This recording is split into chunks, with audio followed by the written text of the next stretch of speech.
Welcome to Lombardi Live, although it doesn't look like Lombardi Live. I look like Lombardi Live, I think just the same, but the set is a little different than what we usually have. We're not at our main soundstage studio in Oxnard today. I'm introducing this Lombardi Live to you from our new annex studio in Westlake Village, where we're doing a lot of live filming. We've done several tribute shows in the past where we tell stories about legends in music. We've done Buddy Rich stories, we've done Weather Report stories, Tony Williams stories, Jimmy Cobb stories, where Jimmy Cobb actually told the stories himself. Can't get better than that. And this is one of the round tables that we have on Drum Channel, and it's one of my favorites. It's iconic. It's honoring one of the geniuses of all time, Frank Zappa. And what better way to do that than actually getting in the heads of the drummers who played with Frank, who will get into his head and tell you about all their experiences they had with him. Terry Bozzio, Chad Wackerman, Chester Thompson, Ralph Humphrey, and Ruth Underwood are all going to share their experiences, not only how it affected their career. They all learned a lot from Frank, they'll all tell you that, but their experiences on the road with Frank, and there's some really funny stories and some really educational things I think you'll pick up also. Here they are, the Drummers of Frank Zappa. Welcome to the Drum Channel. This is one of these moments where, talk about peak experiences where your dreams come true. It's like been a dream of mine to get my favorite Zappa drummers together and have us all just talk about our experience, which was such a seminal experience for all of us. And so I'm sitting here with the unbelievable Ruth Underwood, Yay. Chad Wackerman, Yeah, right. my good buddy, Chester Thompson, Yes. and Ralph Humphreys. Yes. Right. And I'm just going to start by saying, Chad and Chad knows how much I love him, and we play together all the time, and he's just a consummate musician. And, I always say he's one of the most underrated drummers because it seems like Zappa changed the dynamics of the group, and there was more personality development, and say Vinny and I were able to be, get more well known. Mm-hmm. Whereas by the time Chad got in, it really was sort of a faceless band. He kind of kept it that way. They were in the back and he was up front, and it was all pretty much about Frank, which is cool. But I always felt that, Chad is so underrated that way in terms of his persona. No, now, that's right. Personally, I would not rather play with anybody in the world, because when we play duets together, he's the most empathetic, sensitive player. Makes me sound right when I'm wrong, and you just can't put a price tag on guys like that who have those kinds of ears and sensitivity and musicality. So I love him. Now, end of that disclaimer. I love him too. And and he loves me too. Both Should you hug me? But no, because we've done tours together. The thrust I want to get to here is you three, I think, were in Zappa's band where it was really setting a bar that had never been set. I auditioned, I got an audition. 3 days before, I decided to buy Apostrophe and Live at the Roxy with all of you on it, and it literally scared me sleepless. I could, I had no idea what Frank's music was about, and that certainly opened my eyes. And I thought, my God, this music is difficult, it's challenging, it's complex, sort of like Mahavishnu. It's got fusion elements, it's got rock elements, it's humorous. The players are stellar. The sheer volume of memorization would scare anybody. And then you had the quality of players. Like when you guys were exchanging furious drum solos back and forth on whatever tune that was, I sat there and I just said, what could I possibly have to offer this guy? and just like, it was a real growth experience, eye-opener. And then Ruth, of course, is just, the consummate percussionist and just so important to us all. When we got to play, I was a semi-veteran. I think I'd been in the band 1 or 2 years, and then we got to play together, and we had learned the Black Page by then, and we, being normal drummers, we found cheap versions of how to do some of these complex rhythms that sounded almost precise, but they were a little easier for us to relate to. And so, we had it pretty much down that way. And Ruth, one take, and she's just like, hold it. This septuplet is more like this. And I mean, she just fine-tuned everything to perfection. And I was just, ears, Juilliard, everything, I was so honored to be there. Plus, we were great friends and had so much fun. And so I just want to say, I think I never felt Frank, with any of my contributions, reached the level that he had with you guys. It was so inspiring, and Duke and Napoleon and everybody, that group. This record, One Size Fits All, was the one he played me after my audition that night, and just scared me to death. Well, I thought it was the best stuff he had ever written. Beautiful, sounded so great. So that's where, I come in, and that's where I'm going to shut up. And I just want to have all of us sit here and just think about what Frank meant to us, and what we have done as drummers. Literally just open it up so everybody can be a fly on the wall. Ralph, let's begin with you, buddy. You were in Don Ellis and Killin' Odd Times. I saw you in Don. Yeah. Saw you play with Don Ellis. Well, too. that was a great growing experience. Again, scared to death to audition for that band. I was going to college and felt pretty darn green. And Don calls me up. This is after he'd come to my college, San Jose State, and did a concert with Steve Bohannon. Remember Steve? Yeah. Fantastic drummer. Died, unfortunately, in a car crash. But I got a chance to watch Steve play and a chance to rehearse on second drums with the band. Played the concert with Don. 6 months later, he calls me up, out of the blue. Says, I'm looking for a drummer. I'm living in the Bay Area, and I'm thinking to myself, well, wait a minute. L.A. must be filled with great drummers. And he's calling me in San Jose. I felt honored, scared to death. Didn't know if I was able to cut something like this.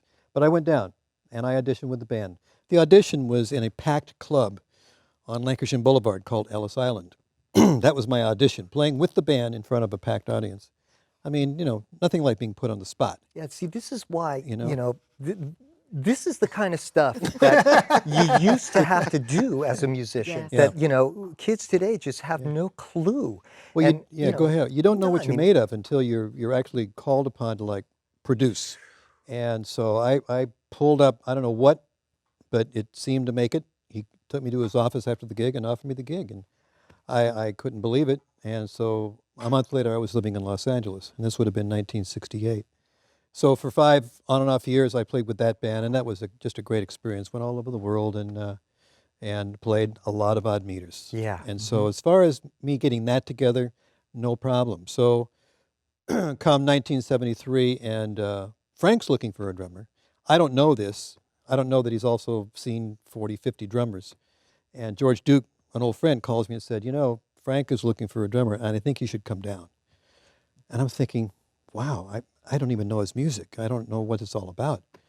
But I thought, well, I'll go and do it, not knowing what was going to happen. And went down, and Ruth, maybe you can refresh my memory. I think what I had to play, which was about 45 minutes of music, was he just kept throwing stuff at me, this chart, that chart, let's jam in some odd meters.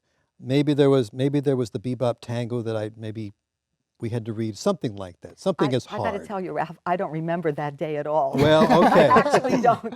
Well, it was just a blur seems to me too. All of a sudden, there you were, and it was perfect. And I don't remember the whole process. But I do remember when Chester auditioned, but I know we're not on that subject yet. Yeah. That I remember for some reason. Yeah. Well, anyhow, I mean, I guess 45, 50 minutes we played. Frank stopped, took me aside, said, you want to join the band? So I was like, okay, here we go. And so that was my experience getting in the band. And then, of course, for a year and a half, 2 years, had a chance to record, tour, get to know some great people. At that time, Ian Underwood was in the band. Right. Jean-Luc Ponty was in the band. Yeah. George Duke, of course. Bruce Fowler. Bruce Fowler, Tom Fowler. Yeah. I'm trying to think if there was anybody else. Sal Marquez. Oh, right. Sal was the singer. Not a slouch on trumpet. No, either. not a slouch on trumpet. He was the singer. That's right, and did a nice job. Yeah. Crazy as Sal is. Sorry, Sal, but you are crazy. But I love you anyhow. But yeah, and that of course that was the one drummer days with Frank, and then I remember, I forget how long we were, 9 months, whatever, and then Frank always liked to reorganize the band. He was always into changing things up, changing the material, and changing the personnel. So suddenly there's Napoleon, Murphy Brock, and Chester, and did Jeff Simmons come in at that time too? No, he came later. He came a little later. Yeah. But he had also been in the band but he way had- before us. That's right. He had been in the band before. Yeah. And so, Sal went away, and the lineup changed. Now there were 9 of us, I believe. 2 drum sets. And my Pearl drum set went away. Yeah. And Frank got us 2 Octoplus That's Ludwig it. drum Yes. sets. That's the one I auditioned on this record, man. right? And so here yeah. we are, 2 drummers, you know, with these massive drum sets. And what are we going to do, you know? And Listen to that. maybe You'll this is find where, out. you know, we should let Chester tell us about his audition. Well, Chester and I talked about that too, so we already have that. We can All right. slice that curious in. to hear her But perspective. yeah, Right. let's get into Actually, I've got a question for you, Chester. I'm trying to remember when the Mahavishnu Orchestra opened for Frank. Were you in the band yet? No. Okay, then that totally clicks with what I wanted to say, but I didn't want to say something incorrect, which was a very vivid memory that I have of going on a particular tour where Mahavishnu, as I just said, opened for Frank Opened Zappa. for Frank. And I got to tell you, I distinctly remember walking into this gigantic hall and actually physically feeling almost like that television commercial for the speakers, being blown back. I never had experienced a force of volume and Billy Cobham, hello, just brrr, bam, you know, just all over the place. And I took one look at Frank, and I'm telling you, his face changed. Yeah. And I actually thought to myself, something major is going to be happening. And sure enough, it was you. And Nappy and new music and new everything. Yeah. I actually think, I could be dead wrong, but I actually think that Frank started to feel this symphony orchestra, college-educated, very perfect, meticulous-sounding machine that I've got here is all well and good, but I want to blow those people out of their chairs too. And like I say, I could be wrong, but suddenly there was change in the wind, and it was Amen. different. Well, Frank was a drummer. He started with a drummer. I have Right. A lot of people don't know that. somewhere I Yeah. have the 8x12 Xerox copy of him playing with the Antelope Valley Stage Band. Do you know, really? With all Wow. the little bandstand things. Yeah. man. So we'll fly that in You got here. to make copies. Oh, yeah. But, Yeah. you know, how could anyone like Frank not see anybody who can play the drums and go, I know this guy's on fire or Yeah. doing something, you know. So I'm sure that had a big impact on him, as much as he Yes. probably wouldn't Well, Terry, admit that, if- because he always used to, you know, when I would play too busy on a certain night, he'd always say, you sound like you're auditioning for the Mahavishnu Orchestra, Bozzio. Right, right, Lay right, back, right. you know, keep the time, keep playing yes. so many fills, you know. And He was Wow. right, though. He was right. I was young and you know, Yeah. needed to prove myself. And that's one of my main regrets is that I couldn't, you know, play with him now with the sensibilities I have to be a little more musical. You know, I have that exact same feeling inside myself as well. Not about you, about me. But I wanted to say the other thing about Mahavishnu Orchestra that was rubbing salt in the wound was the presence of Jerry Goodman on violin. So you have Jean-Luc and Jerry Goodman. Yeah. So, you know, we could no longer be unique. Here's this other machine up on stage Yeah. with the same instrumentation, at least, you know. Somebody else told me too that this was kind of like a clash of the titans, and that Yeah. both McLaughlin and Zappa would be cranked in their dressing rooms, just noting Yeah, out, yeah. warming up for their respective shows.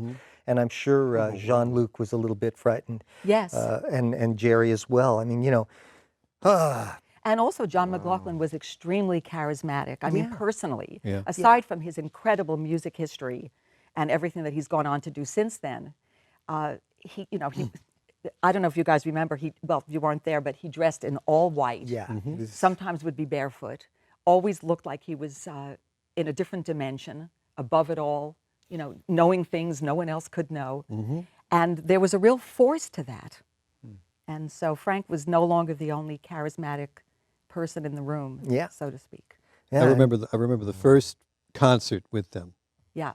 And Oh, yeah. the first time I had seen Billy Cobham live, I had Oh, been yeah. listening to him. And what pressure on you? Well, there they are Forget opening for Frank, and you're right. What pressure! Yeah. How could you not help but, you know, be totally blown away with what power That's right. you were seeing and hearing? And then, like you said, the band, the volume and Yep. the energy was Yep. just extraordinary. And they played a zillion notes, Yes. blazing fast, and clean as a whistle. Yeah. And Jan know? Hammer, I mean, God, Oh, that all guy's of them. one of my Every favorite one of them. drummers. Well, Yeah. let well, alone thank God his for keyboard Rick playing, Laird. you know? He was the center post in the band. He was the one that didn't venture out That's because right. everybody else did. Yup. And so Rick was the center post. Right. But I mean, watching that, standing backstage, you know, as close as I am to you, watching Yeah. Billy and going, now what am I going to do when I walk on stage? Yes. And I thought, I'm going to play Frank's music. You know, what else can I do?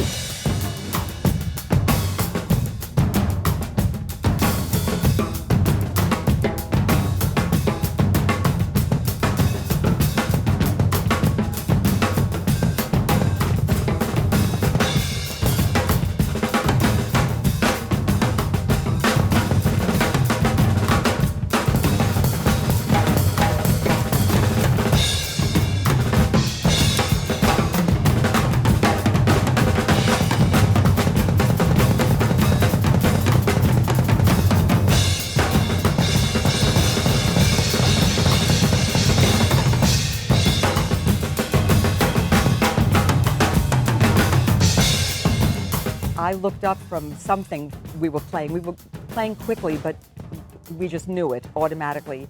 And it might have been, you remember that? Oh, yeah. Thank Yeah, you. yeah. I can never Thank you. remember I that. can never remember the And I- titles, but I know the and lyrics. I saw something sort of peripherally, and as I was playing, you were there in my frame of reference, but something was over there, and it was Billy Cobham clocking us. And I went, yeah.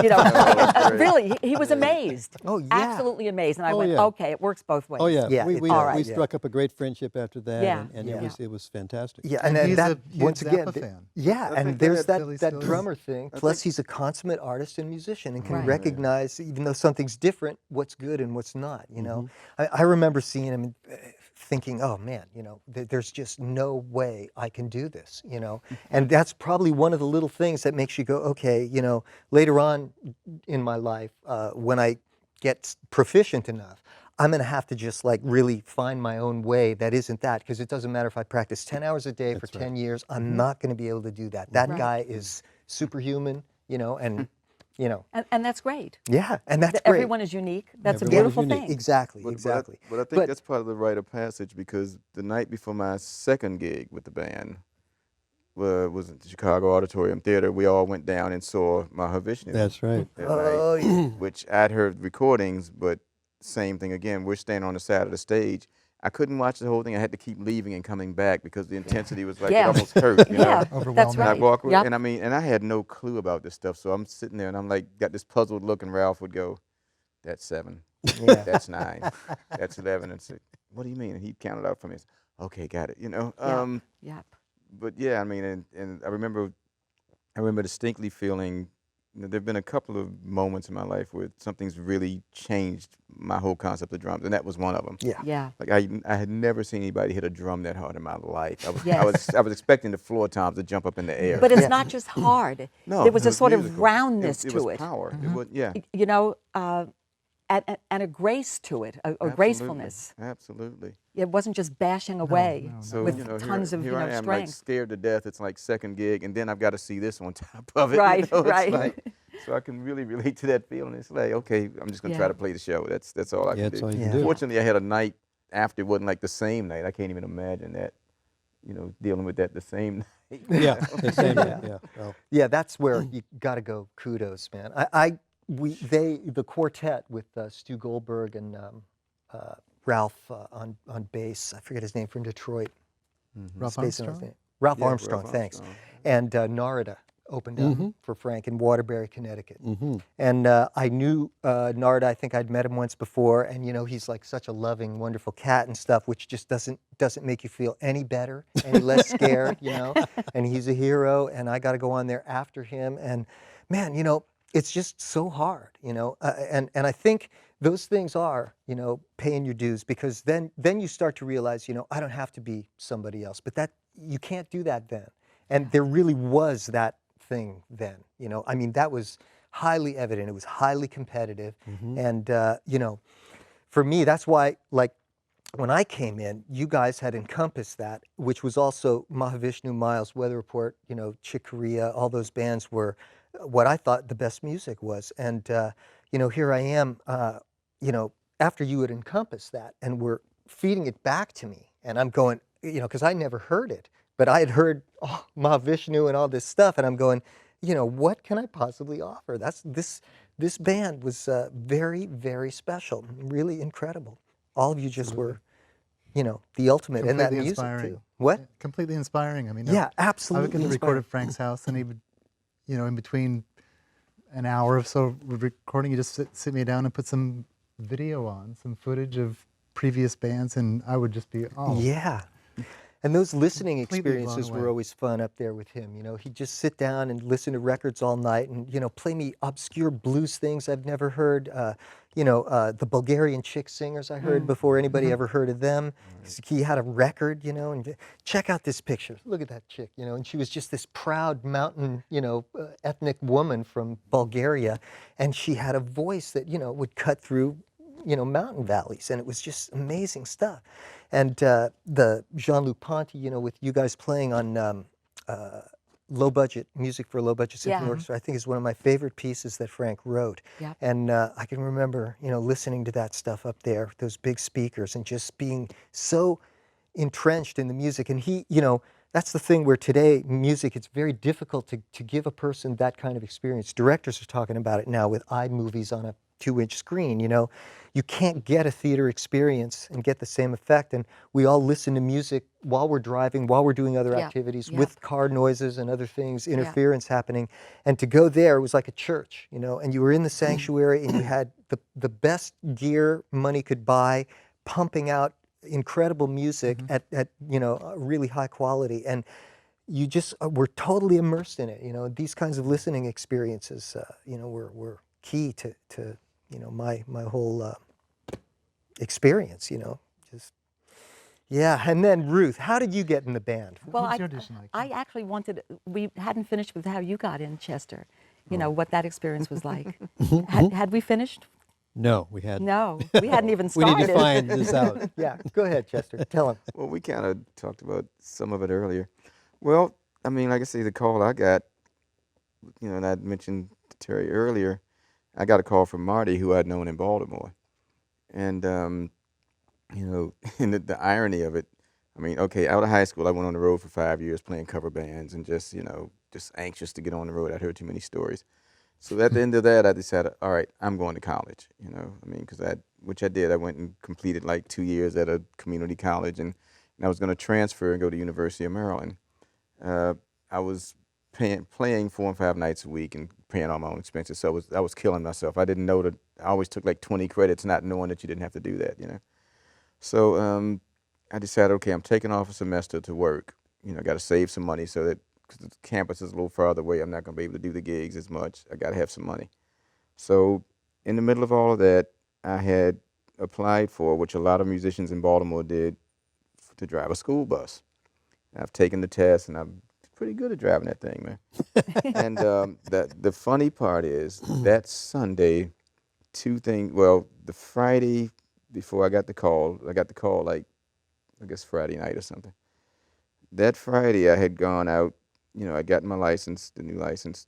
They'd driven around, drove the school bus out. The guy, took me to a part of town I'd never ever been in before. Had no idea where I was. And I'm just thinking I'm just getting driving practice. And then he goes, well, this is your route. I don't even know how we got here. What do you mean this is my route, And then the other thing that was supposed to happen that Sunday, I was supposed to get my degree from my little community college thing. And my mom was so proud. None of her kids had ever gone to college, And she was just so happy about this. And then, but it's like the call comes, it's like, well, if you want the gig, you got to be out here on Sunday. Okay, so a couple of things happened. One, I said to my mom, she was so brokenhearted. I said, okay, here's the deal, Mom. I'm not going to walk on stage and get a degree, but let's call this trip to the airport my graduation, because I'm going to try everything to get this gig. And I'm going to try not to have to come back without it, And she says, okay. And the other thing is, Monday morning, I don't know how those kids got to school because I never showed up. But anyway, I get out there, like I say, I get out there the night before the rehearsal. He gives me he asked, could I read? I said, well, yeah. So he gives me a chart of Kung Fu, which totally Oh, changed God. my opinion on Do you whether I remember could read that or tune? not. Do you know that tune? Oh, sure. Yeah, remember what happened to the tapes?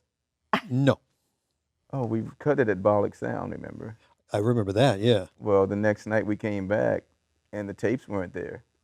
That's And right. Ike couldn't tell him what happened to the tapes. None of Ike's people knew what happened to the tape. Or more than likely, they heard it, didn't know what it was, and probably recorded over it. Yeah. You know, Yeah. that's what he thinks That was happened. You know? super This is ultra Ike complicated Turner of music. Ike Turner. Yeah. Anyway, but I get out there. So the next day I come in. My audition was totally simple. I don't even know if you were there the first day because it was George and Tom. I was just playing grooves. My audition, I literally jammed with Frank. We played about an hour, at least an hour straight, a little over. At the end of it, he says, you know, by the way, you got the gig. And we just jammed. I mean, he wasn't interested in anything else but the feel. So we just morphed from style to style. We played reggae, we played rock, we played blues, we played, you know, did some shuffles. I mean, everything. And first song was like Cheapness. And I mentioned to him that when he counted the tune off, I almost got fired because I was laughing when the song started because I'd never seen lyrics like that before. I come from the hood, man. We don't talk about eating hot dogs. You know? Right. And so we worked on that the rest of the day and worked on something else real straight ahead, like one of his blues things or, you know, Reagan, such a Dickie, that thing. Anyway. Right. So, you know, 2 days of that. And then the third day I was there, Nappy and I both, we come in and the whole band is there. I have never been so scared in my life.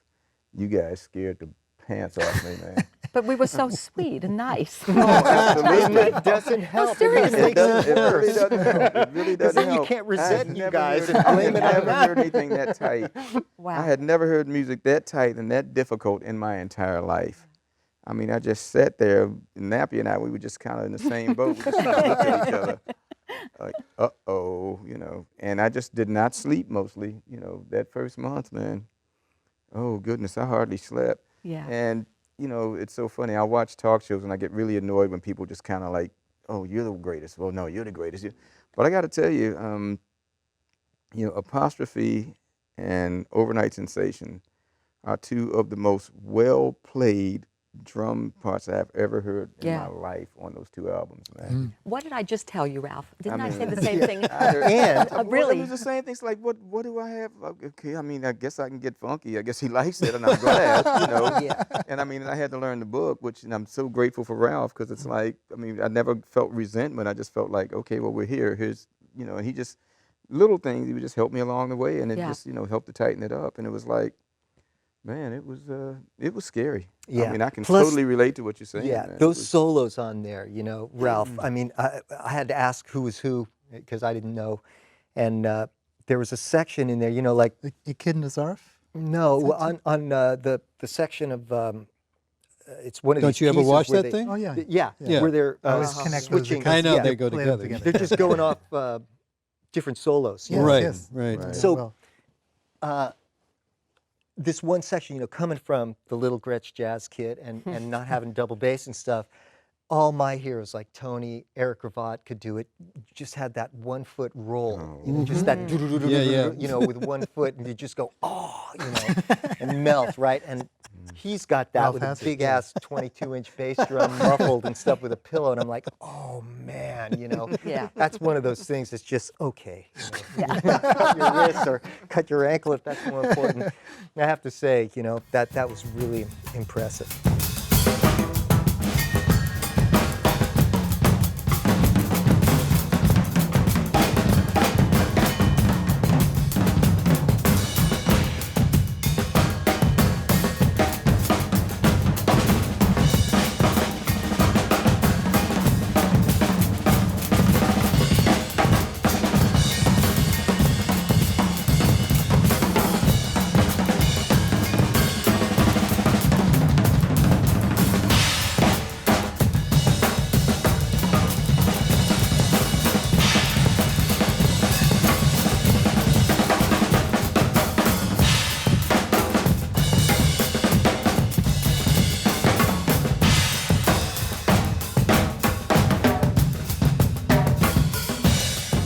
Three drummers and a percussionist with Don's band. So I had been used to that. And there had been a couple of different people that I played with the band. And it's a challenge. I mean, you must know that it's not the easiest thing in the world. And hopefully you have, you know, people who can come together and kind of put the egos in the pocket and and make it happen. Yeah. And I mean, Chester can say all he wants about, you know, what he learned from me, but he has no idea what I Thank learned you. from him Right. in terms of, you know, understanding, you know, the kind of feel that you get, you know. And I could see where Frank was looking to get a different pocket with the band. And like Ruth said, you know, the clean notes and the you know, the college educated kind of Yeah. thing that Frank was presenting, which was fantastic. Yeah. But now we're going to add a little grease to the Yeah. pot, and Yeah, but and I Ralph- think you and Napoleon really did, But you know, what do turned that. out- but what was so incredible was that you ended up learning how to do that too. So you sounded, I mean, you were totally overcompetent to play anything that we ever played. You very quickly learned everything that we knew. That's the thing that totally amazed me because I wasn't expecting that. In fact, Chester, let me just tell you the first time I ever laid eyes on you, because this I can't get out of my mind, and it really is an endearing image I have of you that every time I think of, it makes me smile, which is you walked in that slow walk, you walked into the rehearsal hall, just the way I saw you earlier today. I knew it was you before I even looked at your face when I was coming in from the wind and didn't know where I was coming to this place. And you had 2 drumsticks in your back pocket. And when you walked, the drumsticks kind of went like that. Oh my God. And I was thinking, you know, I was already on stage or on the little platform where we rehearsed, and Ralph had a battery of sticks and all his stuff, and I had my conservatory, you know, display of every possible kind of drumstick, mallet, timpani mallet, whatever, right? Because you got to have that for this, and oh, you got to have that. It really matters. And this guy walks in, 1 pair of sticks, and sits down, you know, and it's not in a leather bag or anything fancy or I didn't own a hoity-toity. stick bag. Right, exactly.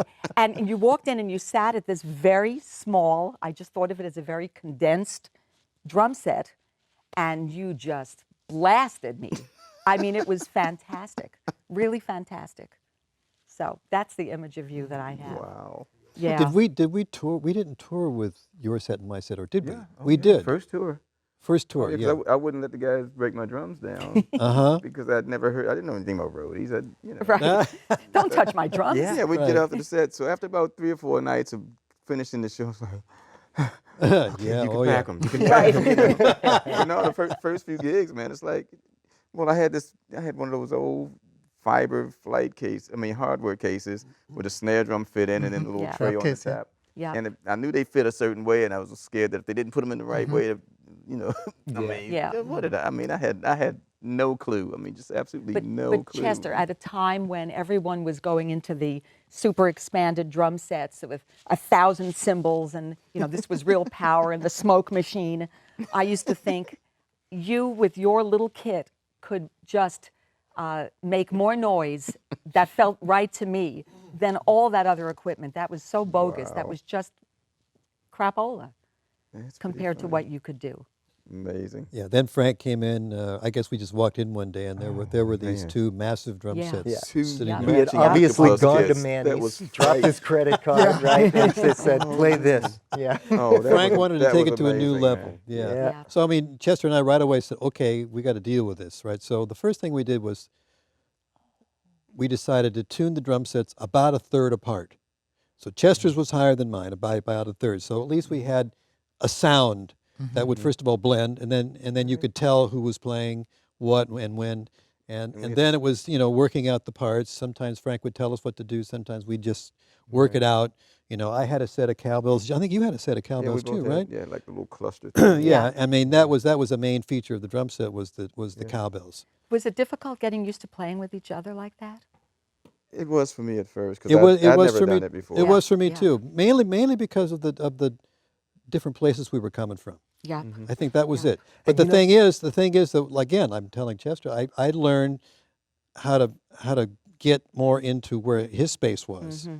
You know, as far as groove is concerned, because I was a college kid. Yeah. You know, totally academic and learn, you know, Yes. big band and a lot of jazz and bebop and all that sort of thing. And yeah, Don Ellis was an interesting, Hip. Very you know, thing, but Yeah. you know, the joke with Don was, you know, that it's a band that can't swing, you know, because we played nothing but odd meters. The band can't play in 4/4. Yeah. Right. Well, Wow. No, we it's actually slow. did try to play in 4/4 occasionally. But I mean, so I can recall many times in my career where there's been a new learning experience occurring because of the situation I was finding myself in. Right. And this was one of them. You know, man, and I have to congratulate you both on this because it's taken me back sitting here thinking about this, and I've since played with so many other drummers and truly enjoy it with this different older headspace. But going back to that mind space at that time, I'm thinking, who else did this? The Grateful Dead or the Doobie Brothers? So you had to literally be stoned to want to play Was it with the Allman another Brothers? drummer at Yeah. that time. Right. It was Allman just- Brothers? Yeah, Allman Brothers, right. It just was not done. I've seen James Brown with as many as 3 drummers playing Yeah. together, but Yeah, but Yeah, that was. but that's almost for show, right? But now it's so interesting, the threads though, we were talking, before we came out here about how things happened, that whole amazing thing. Funny enough, I hadn't never played, well, before I ended up coming out to LA, for that, I had spent like all of the last semester playing in a lab band that Hank Levy ran at Thompson Oh, yeah. State Oh, really? University. Sure. So I was actually familiar with some of the tunes that actually ended up in the Ellis In Don's book and band, stuff. that's Yeah, right. and played some of those tunes, I guess the stuff that he had written. So I guess, and that was all in preparation for coming out, which at the time you don't know. You don't know that. That's but right. I didn't. So but there had been those little things falling into place. It's amazing how like say how life works. Yeah, a good example of that is I think in the late 90s, I looked in the LA recycler for an octopad, and some guys just kind of cold on the phone. Yeah, well, here's where I live. Come up 9 o'clock tonight, and it's $200, whatever. So I go up there, I knock on the door, and it's Ralph.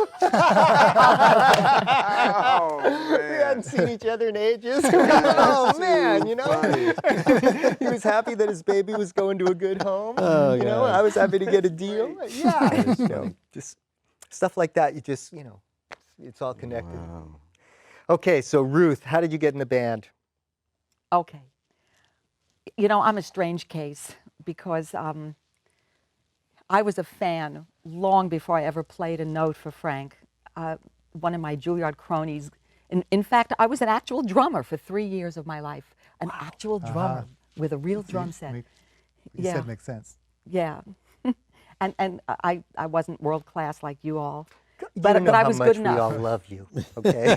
You don't know how much we love you. Well. Come on now. Anyway, and so here I was at this conservatory, but I was also playing original music by my very good friend at Juilliard, who was also kind of at the outer fringe of Juilliard life.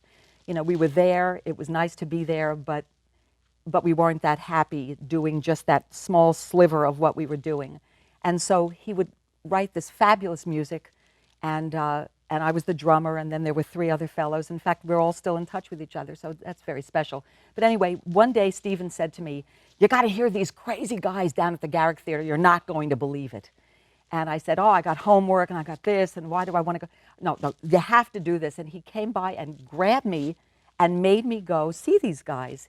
And he kept saying to me, they play Stravinsky. They play Holst, music from the planets, which if you know absolutely free, you can hear a little bit of that, right? Dun, dun, dun, dun, dun, dun, dun, dun, dun, dun, dun, dun. And so he was smart because he knew that was a way to sort of hook me. Well, okay. So they play the classics, I'll go. And I walk into this little theater, and actually there were 2 timpani up there on stage and a vibraphone. And I remember thinking, oh, well, okay, there's something I can relate to, fine. But I really don't want to be here. And then these guys with very long hair just sort of calmly filed onto stage in a haphazard way, just whenever they felt like it. And then the man that turned out to be Frank Zappa, I actually thought his name was Zappo, because I could hear people going, Zappa, Zappa, and it sounded like Zappo to me. And he walked on stage and strapped on the guitar, and they started playing, and that changed my life. I mean, everything fit, and I knew it at the time. This wasn't a situation of years later I can look back on it and go, yeah, that made sense. That was perfect for me. That embodied everything that was important to me at the time in music. And I loved the fact that there was also a lot of humor going, because at Juilliard, you smile and you're immediately suspect. What's so funny about that? Or you find something funny about the Bach Brandenburgs or whatever. And but of course it was essentially the music that got me, but the whole package just fit me perfectly. And then I found myself going down there all the time, whenever I could. Zappa and the mothers were in residence there, or residency, I guess is the word, for about 6 months. So over that time, I managed to get there and hear a bunch of concerts, and got to the point where I could begin to really recognize some of the music and begin to develop my favorites. And the one that I remembered most vividly was "Oh No." Do you guys know that? Dun dun dun dun da da da. And I've for years after that wondered, what is it about that song that just gets me, that got me? And I have theories about it, which is not what this this discussion is about. But I started to be able to know what those notes were. And one night I was there with my boyfriend at the time and my brother and a whole entourage from Long Island, the suburbs, because now I was being the Steven saying, you have to come in and see these guys. And that was the night that Motorhead was talking constantly about fixing cars. Jim Black was playing a very simple drum beat. Frank was sitting over to one side of the stage, just staring at the audience with contempt. And we didn't hear a note of anything important to me, and I was very frustrated by that. So the next time I went, I actually took a piece of paper and wrote, "Dear Mr. Zappo, could you please play?" And I wrote out the thing and stuck it on the music stand that was there on stage. And he did. He played it. And then he started noticing me. There were some nights that very few people were in the audience, so he could really pick out the same familiar faces after a while. And then one day, speaking of Tony Williams and Miles Davis, my brother, who is a fantastic music lover and a really decent bass player and piano player and has perfect pitch and all that stuff and has loved music forever, said to me, "We got to go hear Tony Williams' Lifetime. They're playing at the Bitter End. That's on Bleecker Street, right up the street from the Garrick Theater." It was a hot, sultry summer night. It was very humid. The crowds were out. It was just wall-to-wall people in tie-dye garb and head shops all over the neighborhood. You could almost taste the air. It was just thick with people and with just music everywhere. And while we were standing online waiting to go into the Bitter End, and I must confess, I remembered thinking, oh, I'd much rather be going to see Zappa's show. I just was up for that. Who walks by but Frank? No bodyguards, no nothing. This was in the day where anyone could walk anywhere and feel safe. And my brother says, "Mr. Zappo, you have to meet my sister. She's the greatest marimbist in the world." And I thought, oh my God, oh God, oh God. And I'm wearing a dress with my long, makeup, the whole deal. I was so un-Zappa-like because I was going to a jazz club and wanted to look good. And he turned and looked at me and said, "Bring your marimba down to the theater tomorrow or whatever, and I'll audition." Well, I never did. I just didn't do it. But I kept going to the show. I was thinking, how am I going to get my marimba there? I didn't want to tell my parents, nice Jewish Long Island parents, that I'm going to show up at this club and this weird-looking guy is going to audition me. And I didn't drive a car because I was a New Yorker, and New Yorkers don't know how to drive. And so I just never showed up. And then there's a bunch of stuff that we don't need to talk about. But to finally just cut to the chase, because I'm going on way too long here, I got a phone call a few months later. Apparently, I don't know if my brother had written my phone number down and slipped it to Frank or what, but I get a call. I think it was December of '67. And he said, "Hi, how you doing?" And I'm going, who is this?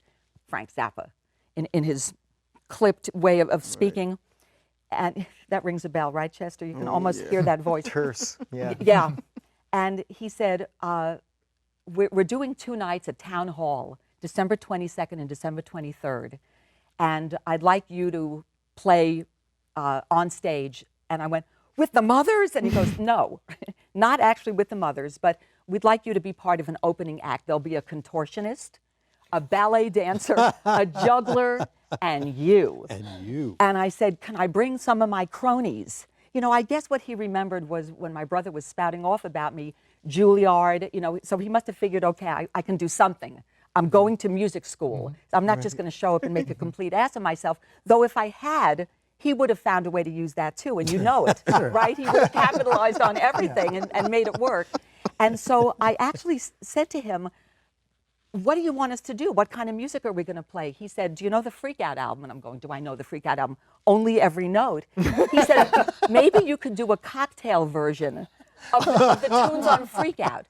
And that was right up my alley because, again, my friend Steve, who originally got me to see the Mothers, was and still is, a virtuoso pianist. He's a composer and an orchestrator and a conductor, but oh my God, he could play 1,000 notes, per square foot. He was amazing and do everything by ear. And I got my brother, Terry, you would have loved this, especially when I think about your fabulous video. Oh God, because Charlie showed up with a hi-hat and a snare drum and 2 brushes, and that was his kit to just give a little something. And we had a string bass player, an upright bass player come that was also a good friend, and we played through all these tunes. We had never even rehearsed together. But these, this is my family, my best friend, my brother, and his best friend. And we showed up, and I wore, a sort of fancy, clingy sort of a cocktail thing. And they wore little suits, just the way you would expect to see at a wedding or bar mitzvah. Right. And we played, can you imagine playing that music with a sort of shuffle beat? Oh, fantastic. And you know what? We were great. I bet. We were great. And then he never called me again, and I went, oh, well, I guess that sucked. And a few months later, he called and said, come on down to Apostolic Studio. We're recording an album called Uncle Meat. We want you to be a part of it. Come on down. I said, now? I was going to say, I'm doing homework. It's midnight. I have a life. But you better believe I went. Yeah. And wow. I had never in my life seen such equipment. I walked in, I saw a million marimbas, vibraphones, xylophones, chimes, everything all over the place. That was my first contact with overdubbing ever. Wow. This was a new thing back then. This is 1968, I guess. And that was when I first really met Ian musically, but didn't meet him personally. But I was having to match something he played. And that's a very strange concept if you think about it. In fact, that happened with me and Vinny. I've never met Vinny, but I played with Vinny. I could actually say, yeah, I played with Vinny. One of my high school kids at school said to me, have you ever met Vinny? And I went, well, I just played with him on Malcolm McNabb's album. Meanwhile, I've never met Vinny in my life. And it was like that with Ian Underwood. I'm matching this guy, and I had no idea who he was. So although he was there at Town Hall, everything was sort of a blur, and I didn't really acquaint myself with all of them. I just wanted to do my job and be a fan and just be amazed.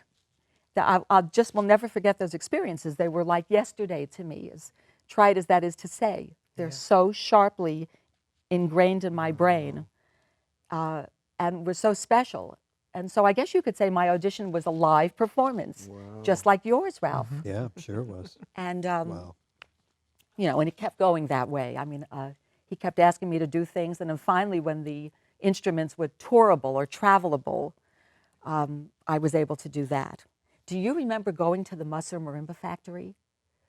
I was with you, and I was with you. Do you remember to see the first Keelan marimbas as they went off the Where were we the at? machines? Chicago. We were in Chicago. Chicago? Yeah.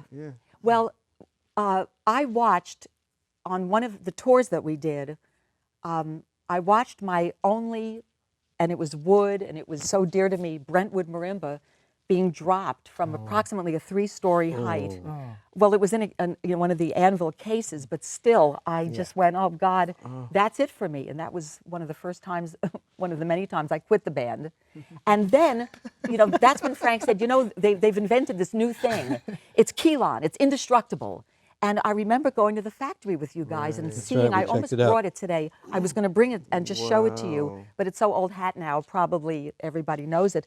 That weird green color bar, that very heavy, before they spray painted it brown to make it look cosmetic, like a marimba. And I remember holding this thing and hitting it, and it was actually fantastic. And the whole idea that you could have it out in the snow, that you could sit on it, that you could drop anything on it. And in fact, at one of our concerts, a major piece of a scaffolding, I think it was in Boston, did in fact fall on it and nearly killed Frank and me. That. He had just walked away from the Uncle Meat setup, right? He was going back to do his guitar stuff. And thank God, because a major part of the ceiling fell. And the only thing that even shows on my Keelan marimba is the tiniest little scratch on the note F sharp. One little scratch where you can see the green color coming out from underneath the paint. Wow. And that's all that happened. And I mean, I don't know what the weight of that thing was. It had to be 500 or 600 pounds Yeah. of something that fell. I remember part that of back in lighting those stress. days, touring and stuff was You remember? dangerous. You know, those gel Yes. frames would Sure. always Yeah, fall, they'd always stick fall. in That's like a lighting knife stuff. from Yes. 2 Right. stories up, you know, into the wooden stages. And I always marveled that nobody, at least of the musicians, was killed, you know? Although, well, some were. Although Frank broke his you know. leg falling down into Yes. the pit. Well, that Yeah. was a push, but Oh, were Yeah. you on that tour? I was not on that no, tour. that but was before, Yeah. before our time. Yeah, I'd heard stories, but Yeah, that was really a Was that in life-altering probably experience England? for him, for Frank. He was never the same. and the equipment overwhelm thing was something I felt too. Yeah. I had fiber cases. You know, if I left them out in the rain, they were warped. And I Yeah. walked in to my audition where you guys had been at the place on Bronson and Van Ness there. And I had never seen, he had a stage, he had sound and lighting equipment of his own, he had anvil cases. I'd never seen an anvil case, you know. Yeah. right. And, you know, just the most difficult music spread out all over the stage and, you know, two That must have been octopus so drum. Another world. intimidating. Yeah, two octopus drum sets, and Yeah. drummers were failing. One would set up while the other would, you know, would audition, and they were just, Oh, nope, God. sorry, next, Wow. you know, and yeah, I mean, it was frightening. And so, you know, I said, well, I turned to the other drummers. I said, I'm sure as hell not going to get this gig, you know. So I heard that Weather Report was looking for a drummer, and they said, well, Chester, Frank's drummer, left to join Weather Report. And I'm like, oh no, you know, I mean, this is like even more like, God, that guy who's so great on this record, now he's with my hero band too. And, you know, so my thing, first thing up, read Approximate.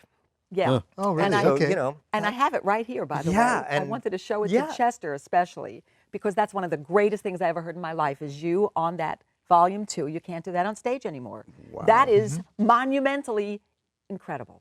But now it's in you there for you guys- to see. I want you to You see it got and tell me if you Approximate here? remember. you playing guys it. actually danced that one night. Yeah, and we sang it too. Oh, we used to have to dance Oh, it in no, restaurants. just whatever came out of our Oh mouths. man, It was so Let me fast. explain. Yeah, Approximate is a piece written with precise rhythms it's up in and there, down yeah. the staff In fact, the drum melodically, but parts it's are written there with and the, X's, so you melody can just improvise parts. whatever There you pitches go. you want as long as you cop the melodic curve. So the cacophony be in together. unison that results is similar to like Monk or some through composed classical music. It's a startling and amazing, you know, concept. There you Yeah, go. This here is it for is. everybody else. So, yeah. 4. Impossible. Yeah, all right. But at any rate, yeah, the stories were, you know, I remember getting to the 13 tuplets somewhere along here and going, okay, that's dubba dubba dubba whatever, and explaining to Frank that I understood it, even though I couldn't sight read it at tempo, but at least I understood the curve of what he wanted. Wow. And that was enough for him to Right. say, okay, as long as you understand Yeah, it, yeah. he sort of let it, you know, Yeah, my he reading had faith chops that slip you by. could about get it that? together. Yeah. Which And then, you you know, did. we played in 19 with Duke soloing. We played, he asked me to memorize forts, you know. Oh, yeah. So here, it's a series of 5s, and then there's a Yeah. 9 and a 10 and 11 or something, Yeah, and it comes yeah. back to 1. So I did the best I could at that. And then he goes, okay, I just want to hear you play a blues shuffle, see what your feel's like. So we just, you know, swang a bit, Yeah. and he says, I want to hear you again after I hear the rest of these guys. You sound good. Yeah. He turns to Perellis. Perellis turns to the other 25 drummers who start shaking their heads, and Perellis turns around and goes, that's it, Terry. Or that's it, Frank. Nobody else wants to audition after Terry. So Frank turns to me Oh, and goes, wow. looks like you got the gig if you want it. Wow. And I just said, are you sure I can do this? You know, the same words that when he told me, I think it's time for you to go off and do your own thing, leave the band. I said, are you sure I can do this? You know? So, yeah, what an amazing, and then that night, you know, took me down to Westlake and played me this new material and Gregory Peccary, and just, I Yeah, was just, yeah. oh my God. Which is actually old material. I know. That new material is very old. I know. I Yeah. know.